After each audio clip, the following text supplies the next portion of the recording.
if you're over distance, the way that you've measured ongoing progress or even summative progress of your students will probably be different in a remote situation. But different doesn't mean impossible. Different just means different. And these days, there are different ways to accomplish or get to the same goal. And so once you're clear about, being able to know what's worth learning, what's worth it for my students to learn, and how, as a professional educator, will I know if my students have learned it?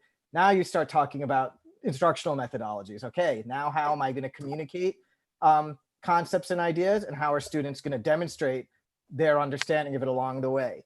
So I think if you've got good habits and routines around instructional design practices, you're clear about the outcomes you want to achieve, those start to fall in line to what Simona said. Those are things that are under your control, right? And now you have to start problem solving. Okay, what are my new constraints? What are my new challenges? What are the new challenges and constraints my students are facing?